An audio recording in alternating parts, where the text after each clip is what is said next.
I've entitled this talk, Why Can't We Get It? Sometimes things are really difficult to understand. Some of you will be aware that Debbie's and my boss recently passed away. She'd been diagnosed with breast cancer. Her mum had had it, and it was the worst possible strain. We all knew that. But she'd undergone treatment, she was on the mend, she was going through a back-to-work plan, and it seemed like we'd have her for a lot longer, or at the very least a little bit longer. The end was really sudden. Less than 2 weeks from, hey, we've found more tumours, to, I'm sorry to have to tell you that Robin passed away. It's hard to hear that someone you're with all the time might be leaving, and particularly so when that leaving seems very permanent. But what if it's just for a short time? Well, if the response of the disciples is anything to go by, sometimes even that is hard to get your head around. In Matthew 16, verses 21 to 23, Jesus begins to point out to his disciples that he's got to go to Jerusalem, suffer, be killed, and raised on the third day. It seems obvious that the disciples understood at least a part of what Jesus was saying, because Peter argued with him. But I think in many conversations we tend to hear only one part of what's being said. And once our attention's caught, we stop listening to the rest, and we miss important pieces of information. And I think this happened more than once, because the second time Jesus told them in Matthew 17, 22 to 23, they were deeply distressed. If the last part of what Jesus had said about being raised up had sunk in, I think they would have been asking more questions. But they heard that he would be killed and got in a funk. Interestingly, in the same passage in Mark, chapter 9, 31 and 32, it finishes off saying they did not understand this statement and they were afraid to ask him.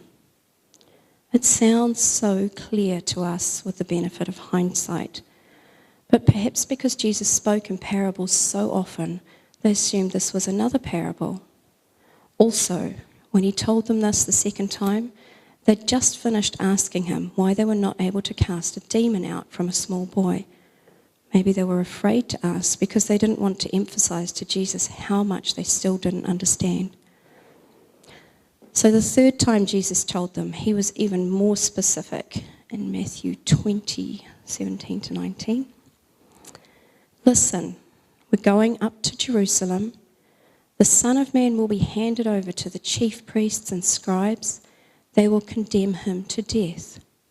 Then they will hand him over to the Gentiles to be mocked, flogged, and crucified, and he will be resurrected on the third day. We don't have time to find out if the disciples might have been starting to hear what they were told, because right then James and John's mother, or in Mark's version, James and John themselves, rock up to ask for special seats in heaven. Now, advertising specialists tell us that the average consumer needs to hear a message around 5 times before they start to warm to the idea of something new.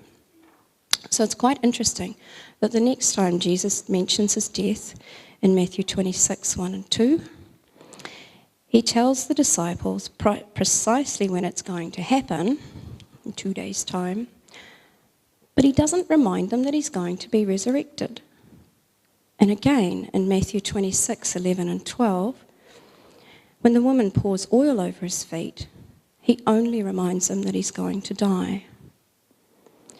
The disciples have heard it 5 times now, and they've got the buy-in. Peter tells him in Matthew 26, 35, even if I have to die with you, I will never deny you. And all of the disciples say the same thing. They've got the buy-in in their heads at least, even if they weren't quite brave enough to follow through in the event. But that was how Jesus wanted it. In John 17, verse 12, Jesus prays, while I was with them, I was protecting them. By your name that you have given me. I guarded them, and not one of them was lost, except the son of destruction, so that the scripture might be fulfilled. Not one of them was to be lost. It's the whole reason Jesus went to the cross for us, so that we would not be lost. Are we getting it? I want to invite anyone who is lost to come up for prayer after the service. Or if you're viewing the message online, please contact us to pray with you and help us to grow your knowledge of the love Jesus has for you. Please join in communion to remember Jesus' death and also his resurrection.